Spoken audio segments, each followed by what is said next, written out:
मद्यप चालक उन्मुक्त कांड स्कूटर को रास्ता 1.5 किलोमीटर घोषाड़ी नेला पिकअप भ्यान अभी दुर्घटना घटे थाना पशिगला मद्यप चालक इन्फोसिटी सिपेट कॉलेज सम्मुखें घटी घटना देखो सीसीटीवी दृश्य किभଳି धक्का दे स्कूटर को घोषाड़ी ने पिकअप भ्यान स्कूटर रू किंतु डेई पड़ते महिला दुर्घटना घटे थाना आत्मसमर्पण करता मद्यप चालक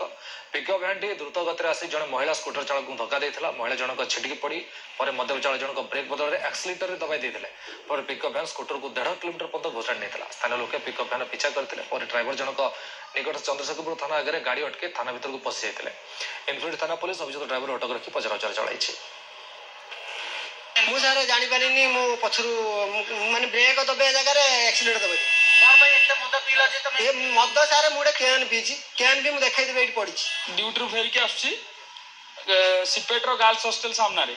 जस्ट मो आगे रे 100 हाथ दूर 100 हाथ कि 200 हाथ दूर रे गाड़ी एमती जाउची अचानक साउंड हेला मु लक्ष्य रखला गाड़ी रो स्पार्क तो निया वाले बाहरला देखला साइड रोड साइड रे मैडम जने बाहर के आसी पड़ीचंती देखला तांको मु सेट रहिली मु देखली मैडम को ठीक ठाक अछन हेलमेट भी लागी छी तापर आउ जने भाई जने कहले चलो गाड़ी पछर पछर दिवा आमे आसला गाड़ी एठी बाटरे गाड़ी पकेकी पळे आछि किंतु टाणी के आनछि 1.5 किलोमीटर वाला गाड़ी टाणी के आनछि।